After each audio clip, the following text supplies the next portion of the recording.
यह कहानी है एक भविष्यवाणी की, एक सूफी संत की जुबान से निकले शब्द और एक योद्धा की तकदीर बदलने वाली घड़ी की। अलाउद्दीन, तू सिर्फ एक सूबेदार नहीं, तेरी तकदीर में हिंदुस्तान की शहंशाही लिखी है। अलाउद्दीन खिलजी ने कहा, हजरत के में दिल्ली का शहंशाह, मैं तो सिर्फ अपने चाचा का वफादार नौकर हूं।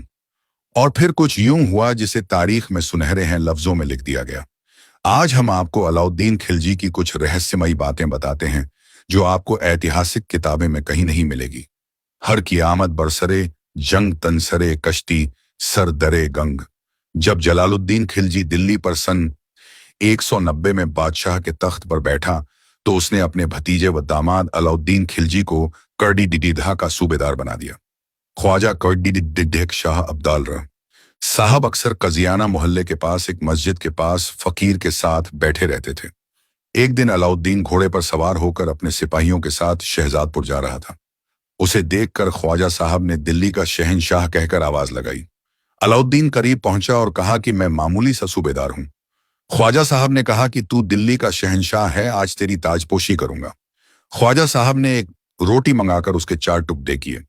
एक टुकड़ा बगल में बैठे फकीर को दिया, दूसरा टुकड़ा अलाउद्दीन को। बाकी टुकड़े उसके सिर पर कब्जे से बांधकर कहा कि जा, तेरी ताजपोशी हो गई, तू दिल्ली का शहंशाह बन गया। इसके बाद अलाउद्दीन दिल्ली गया। यहाँ बादशाह जलालुद्दीन अपने दामाद व भतीजे को मरवाने की ताक में लगा था। जलालुद्दीन ने अपनी बेटी, जो अलाउद्दीन की पत्नी थी, विश्वास में लेने के लिए लालच दिया। उसने अपनी बेटी से कहा कि मेरी एक बात मानो, मेरे बाद दिल्ली की गद्दी तुमको मिलेगी। तुम्हारे पति ने कुछ ऐसी हरकत की है जिसके चलते उसे मरवाना चाहता हूं। बेटी से अलाउद्दीन को जहर देने की बात कही। उसने यह बात अलाउद्दीन को बता दी। इस पर वह रात में ही कड़ी डेधा भाग आया। खबर होने पर जलालुद्दीन 3.5 लाख फौज के साथ सन 196 में कड़ीडीधा के लिए रवाना हो गया। उसने कड़ीडीधा स्थित गंगा पार मानिकपुर में फौज को ठहराया। उसने अलाउद्दीन को हाजिर होने का परवाना सिपाही से कड़ीडीधा भेजा। अलाउद्दीन ने ख्वाजा साहब से पूरी बात बताई। उन्होंने रुबाई पढ़ना शुरू किया। हर की आमद बरसरे जंग तन सरे कश्ती सर दरे गंग। इस पर अलाउद्दीन हिम्मत करके अकेले नाव पर सवार होकर जलालुद्दीन से मुलाकात करने पहुंचा।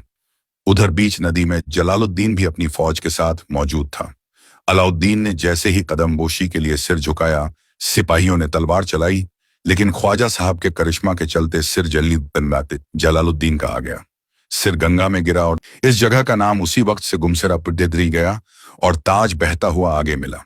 इसे मल्लाहों ने लाकर अलाउद्दीन को दिया। ताज जहां मिला था उसका नाम मल्लाहन पटेल था। दोनों नाम आज भी सिराथू तहसील के राजस्व अभिलेखों में मौजूद हैं। फिर अपनी बादशाहत का ऐलान करते हुए अलाउद्दीन ने ख्वाजा साहब से दुआएं ली। सुल्तान अलाउद्दीन खिलजी की यह जानकारी आपको कैसी लगी? अच्छी लगी हो तो चैनल को सब्सक्राइब करें और कमेंट में अपनी राय जरूर दें।